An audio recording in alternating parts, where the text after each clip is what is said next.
राधे राधे भक्तों, भगवत गीता की महत्वपूर्ण भूमिका को आपके सामने प्रस्तुत करने जा रही हूँ, तो आप इसे ध्यानपूर्वक सुने।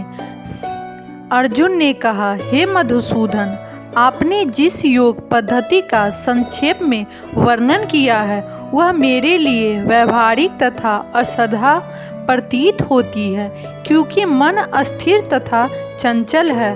भगवत गीता लेकिन भगवान कहते हैं, संपूर्ण योगिनियों में जो श्रद्धावान योगी भक्ति योग के द्वारा मेरी आज्ञा का पालन करता है, अपने अंतर में मेरे बारे में सोचता है और मेरी दिव्य प्रेमा भक्ति में सेवा करता है, वह योग्य में मुझसे परम घनिष्ठता पूर्वक युक्त होता है और सब में श्रेष्ठ है।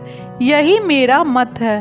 भगवत गीता। अतएव जो सदैव परमेश्वर का चिंतन करता है वह एक ही समय में सबसे बड़ा योगी, सर्वोच्च ज्ञानी तथा महानतम भक्त है।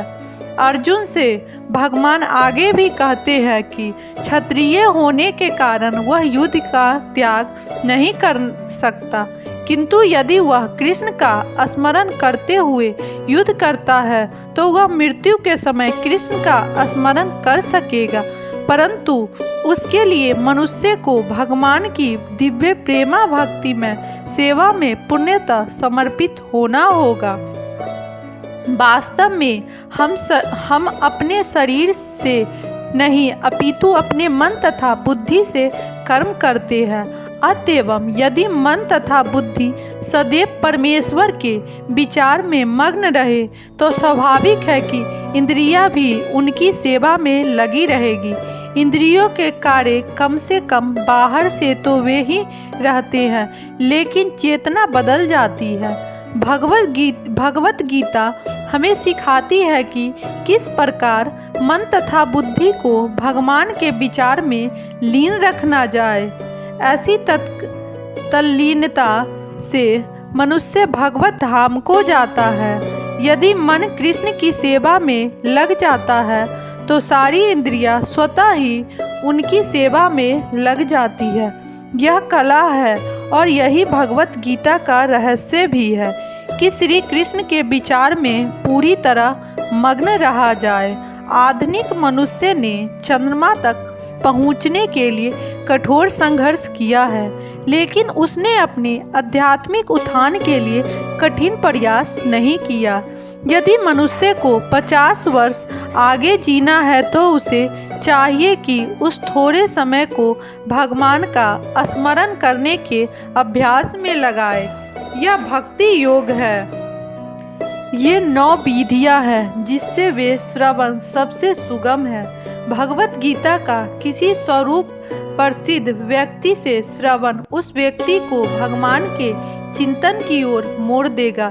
इससे परमेश्वर का स्मरण होगा और शरीर छोड़ने पर आध्यात्मिक शरीर प्राप्त होगा जो परमेश्वर की संगति के लिए उपयुक्त है। भगवान आगे भी कहते हैं, हे अर्जुन, जो व्यक्ति पथ पर विचलित हुए बिना अपने मन को निरंतर मेरा स्मरण करने में व्यस्त रखता है और भगवान के रूप में मेरा ध्यान करता है, वह मुझसे अवश्य ही प्राप्त होता है। यह कोई कठिन पद्धति नहीं है, लेकिन इसे किसी अनुभवी व्यक्ति से सीखना चाहिए। तद विज्ञानथ स गुरु में वाचिंदित। मनुष्य को चाहिए कि जो पहले अभ्यास कर रहा हो उसके पास जाए। मन सदैव स्थिर इधर उधर भटकता रहता है, किंतु मनुष्य को चाहिए कि मन को भगवान श्री कृष्ण के स्वरूप पर या उनके नामोच्चारण पर केंद्रित करने का अभ्यास करे। मन स्वतः चंचल है, इधर उधर जाता रहता है, लेकिन यह कृष्ण की ध्वनि पर स्थिर हो जाता है। इस प्रकार मनुष्य को परम पुरुषोत्त अर्थात दिव्य लोक में भगवान का चिंतन करना चाहिए और उनको प्राप्त करना चाहिए।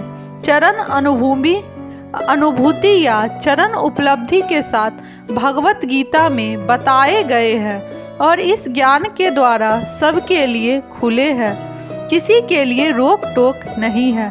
सभी श्रेणी के लोग भगवान कृष्ण का चिंतन करके उनके पास पहुंच सकते हैं, क्योंकि उनका श्रवण तथा चिंतन हर एक के लिए संभव है।